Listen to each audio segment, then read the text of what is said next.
Hello मित्रों, कैसे हैं आप लोग। मेरा नाम है सीएम मिश्रा और आप देख रहे हैं रुद्र आईएएस चैनल। और हर सेशन की तरह ये सेशन भी बहुत ही इंटरेस्टिंग होने वाला है, क्योंकि इस सेशन में हम आपके लिए लेकर आए हैं कुछ खास। अब आप सोच रहे होंगे ये क्या खास हो सकता है, तो मैं आपको बताना चाहता हूँ कि जो भी बच्चे मध्य प्रदेश लोक सेवा आयोग द्वारा जो सिविल सर्विस एग्जाम लिया जाता है, स्टेट सिविल सर्विस एग्जाम, उसकी मुख्य परीक्षा की प्रिपरेशन कर रहे हैं या करने के बारे में सोच रहे हैं, उनके लिए सबसे बड़ा चैलेंज होता है किसी भी पेपर में, first paper, second paper, third paper या फोर्थ पेपर में जो 2 मार्कर्स या जिन्हें हम 2 लाइनर्स कहते हैं। पहले यानी ये जो एग्जाम आने वाला नया सिलेबस के अकॉर्डिंग जो नया एग्जाम होने वाला है, इस नए एग्जाम में ये नए पैटर्न में ये 2 मार्क्स का कर दिया गया। इससे पहले ये 3 मार्क्स का क्वेश्चन हुआ करता था। तो मार्क्स भले ही घटा दिए गए हों, लेकिन वर्ड लिमिट वही है, आपको 2 से 2.5 लाइंस में लिखने रहते हैं। ये आपको एक प्रश्न दिया जाता है, प्रश्न लेंदी भी हो सकता है। लेंदी का मतलब प्रश्न का साइज लंबा हो सकता है, लेकिन उसका आंसर आपको बहुत ही शॉर्ट देना होता है। तो शॉर्ट आंसर टाइप क्वेश्चंस इनको कहते हैं। तो जो शॉर्ट आंसर टाइप क्वेश्चंस होते हैं, उनका उत्तर लिखना 2 तरीके से टफ होता है। एक तो कई बार ये नहीं समझ में आता है कि हम 2-2.5 लाइन में लिखें क्या, ओके। और दूसरा ये होता है कि इनमें बहुत ही अजीबोगरीब प्रश्न आ जाते हैं कई बार। अच्छा, अगर मान लीजिए कुछ क्वेश्चन छूट गए, सपोज कर लीजिए 5 क्वेश्चन हमारे छूट गए। सबसे पहले मैं आपको ये बताना चाहता हूं कि टोटल आते कितने क्वेश्चन हैं। तो first paper, second paper, third paper के पार्ट ए में 15 और पार्ट बी में 15, इस तरह से टोटल एक पेपर में 30 क्वेश्चंस आते हैं। जो फोर्थ पेपर है, फोर्थ पेपर में थोड़ा सा पैटर्न चेंज होता है। फोर्थ पेपर में क्या होता है, 15 क्वेश्चन की जगह इसमें टोटल 16 क्वेश्चन होते हैं एक पार्ट में, यानी 16 क्वेश्चन पार्ट ए में और 16 क्वेश्चन पार्ट बी में। तो इस तरह से टोटल 32 क्वेश्चंस हो जाते हैं। तो ये आपको बहुत ही शॉर्ट में लिखने रहते हैं। तो उन्हीं प्रश्नों का अभ्यास मैं एक नए सेशन द्वारा, एक नई सीरीज द्वारा शुरू कर रहा हूं। और मेरी कोशिश होगी कि तकरीबन जो भी बन पड़े, लगभग 10 क्वेश्चंस पर डे मैं प्रैक्टिस कराऊंगा। और अगर आप को अच्छा लगे तो लाइक, शेयर और कमेंट जरूर करिए। और ये सेशन कैसा है, इस सेशन का कॉन्सेप्ट कैसा है, इसके बारे में भी हमें लिखकर बताइए। क्योंकि जब आप कुछ कमेंट करते हैं, अभी कैसा मैं देखता हूं कि जैसे हम लोग बड़ी मेहनत करके वीडियोस बनाते हैं, और वीडियोस बनाने के बाद ये जो वीडियोस आपके सामने आता है, बहुत मेहनत के बाद, बहुत परिश्रम के बाद आता है। लेकिन वीडियोस को देखते तो बहुत सारे लोग हैं, बट ऐसा लगता है कि जो कम्युनिकेशन होता है वन वे होता है। आपकी तरफ से अगर जरा सा भी सपोर्ट मिलता है ना, तो इससे हमारा मनोबल बढ़ता है। फिर हम आपके लिए और अच्छा करने के लिए इंस्पायर होते हैं। तो प्लीज, अगर ये जो हमारा प्रयास है आपको अच्छा लगे, तो इस अपनी फीलिंग्स को, अपने जो इमोशंस हैं, अपने व्यूज हैं, इसको कमेंट बॉक्स में जरूर लिखें। ये हमारे लिए बेहतर होगा। तो स्टार्ट करते हैं हम आज का सेशन। और हमारा पहला क्वेश्चन है कि भारत में पाषाणकालीन सभ्यता की खोज सबसे पहले किसने की थी। भारत में पाषाणकालीन सभ्यता की खोज सबसे पहले किसने की थी? तो भारत में पाषाणकालीन सभ्यता की खोज सबसे पहले भारतीय पुरातत्व सर्वेक्षण विभाग के अध्यक्ष रॉबर्ट ब्रूसफूट द्वारा की गई थी। उन्होंने मद्रास के पलवरम नामक स्थान से 1863 में पाषाणकालीन पत्थर की कुल्हाड़ी जैसे कुछ उपकरणों को प्राप्त किया था। अब आपको आंसर लिखना है ना, तो ये जो सेकेंड पार्ट ऑफ आंसर है कि उन्होंने मद्रास के पलवरम नामक स्थान से 1862 में पाषाणकालीन पत्थर की कुल्हाड़ी जैसे उपकरणों को प्राप्त किया था। आप चाहें तो इसे नहीं लिखें, सिंपल पूछा है पहले किसने की थी, तो आप ऐसा बता सकते हैं कि भारत में पाषाणकालीन सभ्यता की खोज 1862 में रॉबर्ट ब्रूसफूट के द्वारा की गई। दैट्स ऑल, इतना ही पर्याप्त होगा। तो अगर मैं अब नेक्स्ट क्वेश्चन की बात करूं, तो अगला क्वेश्चन है मालवा संस्कृति के प्रमुख स्थलों के नाम लिखिए। फर्स्ट ऑफ ऑल मैं मालवा कल्चर या मालवा संस्कृति के बारे में बता देता हूं। तो इंडस वैली सिविलाइजेशन से पहले, भारत में सिंधु घाटी सभ्यता से पहले एक नदी घाटियों में एक और ग्रामीण सभ्यता का विकास हुआ। इंडस वैली सिविलाइजेशन तो अर्बन सिविलाइजेशन था, उससे पहले एक और रूरल सिविलाइजेशन डेवलप हुआ नदी घाटियों में। लगभग संपूर्ण उत्तर भारत में सभ्यता फैली, ये पनपी, और बेसिकली इसमें तांबे और पत्थरों के टूल का यूज किया जाता था, इसलिए इसको कैल्कोलिथिक सिविलाइजेशन के नाम से भी जाना जाता है। और उन्हीं ढेर सारी सिविलाइजेशंस में, ढेर सारी संस्कृतियों में से एक संस्कृति मालवा संस्कृति है। मालवा संस्कृति एक ताम्रपाषाण कालीन संस्कृति है जिसका विकास मालवा और महाराष्ट्र के दक्कन प्रायद्वीप के कुछ हिस्सों में हुआ। दैमाबाद, इनाम गांव, कायथा, नागदा, विदिशा, एरण, मंदसौर और नौदा टोली ये मालवा संस्कृति के प्रमुख स्थल हैं। अगला प्रश्न है कि पंजाब के किस स्थल से मनुष्य के शव के साथ साथ कुत्ते को भी दफनाने का साक्ष्य प्राप्त हुआ है? तो मैं बताना चाहता हूं कि पंजाब प्रांत के रोपड़ नामक स्थान से एक अंडाकार गड्ढा मिला है, एक अंडाकार कब्र मिली है। उस कब्र में इंसान के साथ साथ कुत्तों को भी दफनाए जाने का साक्ष्य प्राप्त हुआ है। और ऐसा ही एक साक्ष्य हमें जम्मू कश्मीर स्टेट में, जम्मू क्षेत्र में मांदा से प्राप्त हुआ है।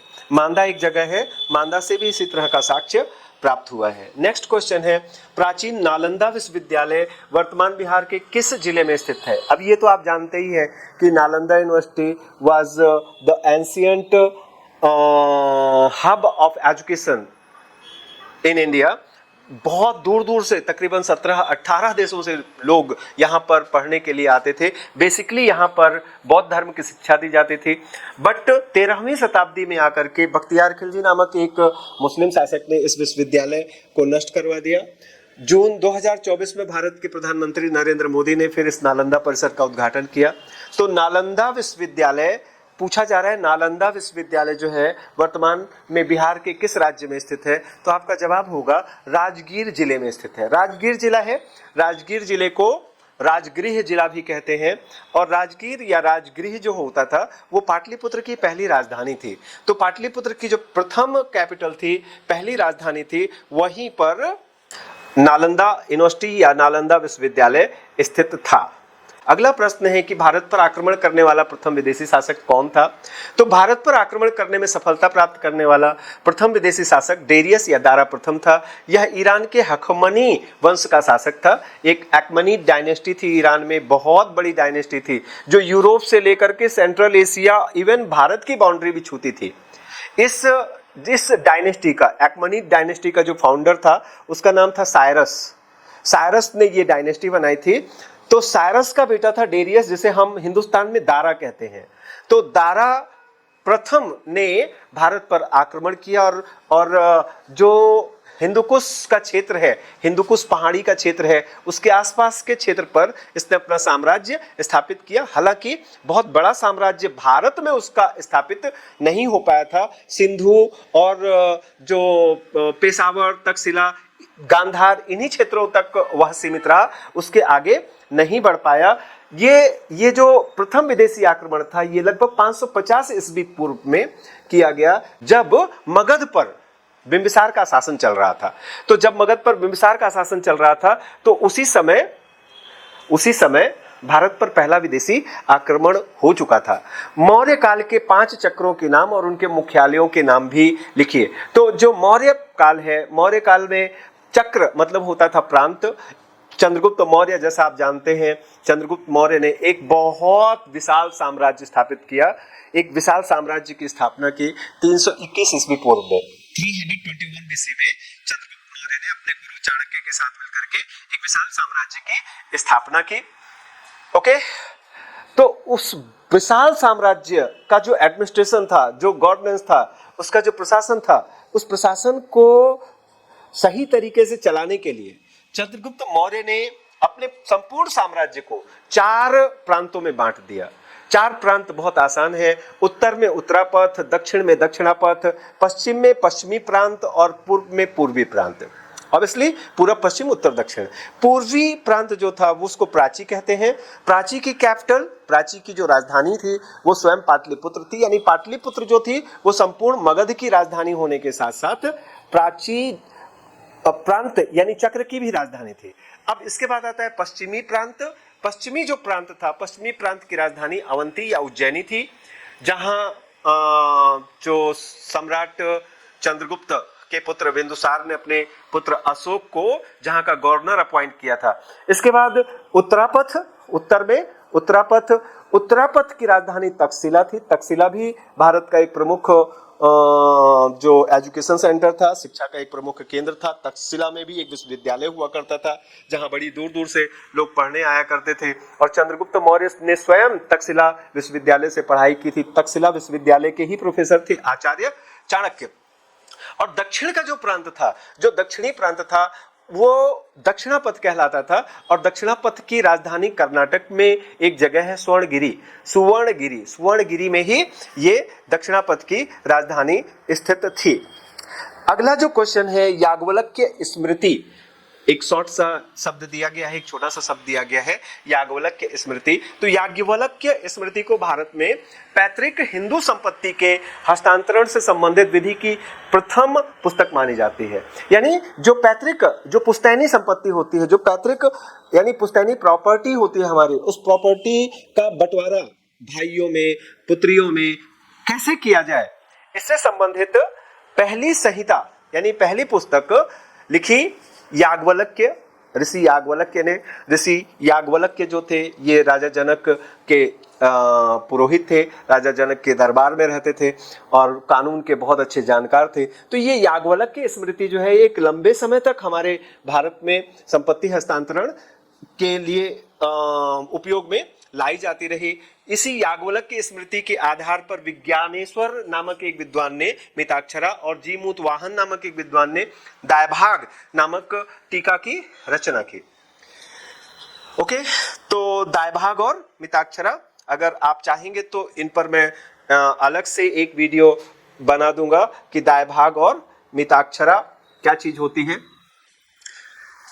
तो पंचरात्र धर्म, एक मान्यता के अनुसार नारायण यानी भगवान जो विष्णु है, या आप जिन्हें कह सकते हो कि भगवान श्री कृष्ण है, नारायण ने 5 ब्राह्मणों को, 5 ऋषियों को, जिनमें एक ऋषि है सांडिल्य ऋषि, दूसरे ऋषि है उपगायन ऋषि, तीसरे ऋषि है कौशिक ऋषि, चौथे भारद्वाज ऋषि है और 5वें भौजायन ऋषि हैं। इन 5 ऋषियों को 5 दिन और 5 रात भागवत धर्म की दीक्षा दी, भागवत धर्म का ज्ञान प्रदान किया। इसीलिए भागवत धर्म को पंचरात्र धर्म भी कहा जाता है। और पंचरात्र धर्म में पंचवृष्टि वीरों की, यानी जो पंचवृष्णि वीर होते हैं, वृष्णि वीर का मतलब क्या होता है? वृष्णि मतलब वृष्णि शब्द से ही विष्णु शब्द बना हुआ है। तो वृष्णि वंश भगवान श्री कृष्ण का वंश है। भगवान श्री कृष्ण वृष्णि वंशी है, वृष्णि वंशी भगवान श्री कृष्ण, उन भगवान श्री कृष्ण का जो वंश है और उस वंश से संबंधित जो भी देवता हुए जिनकी पूजा की जाती है उन्हें वृष्णि वीर कहा जाता है, उन्हें पंचवीर भी कहा जाता है। तो अगला जो शॉर्ट नोट है उस पर है कि पंचवीर किसे कहते हैं। तो वैष्णव धर्म में पांच वृष्णि वंशियों यानी वासुदेव हो गए, संकर्षण यानी वासुदेव श्री कृष्ण के जो भाई है जिनका नाम बलराम, उन्हें संकर्षण कहा जाता है।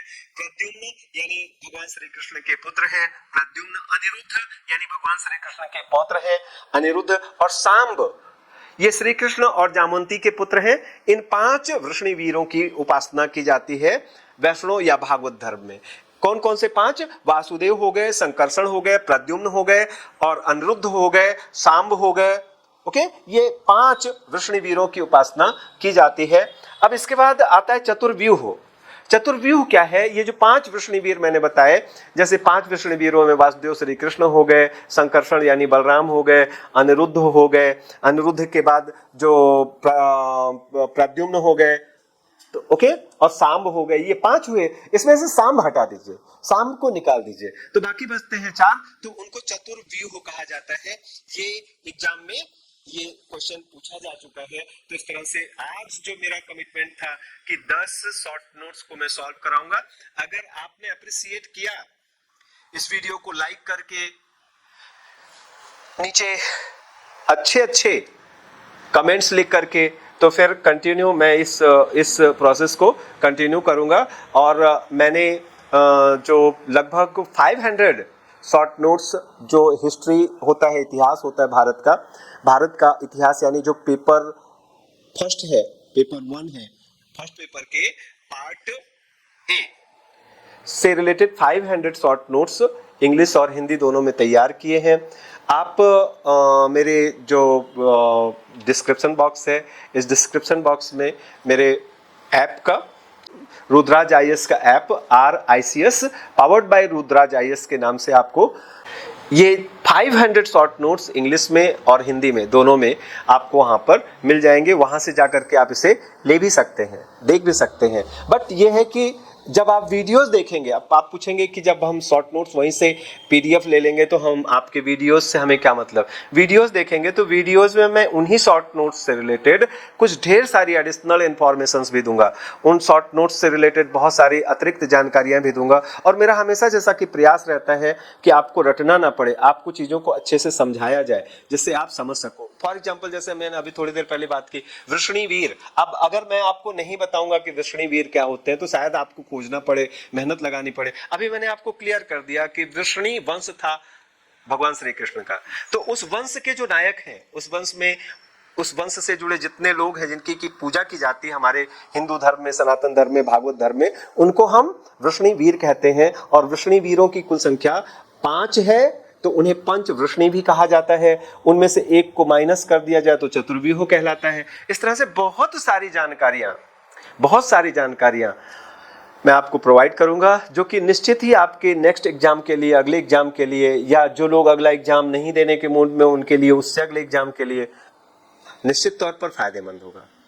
तो आज का सेशन बस यही एंड करते हैं। जय हिंद, जय भारत।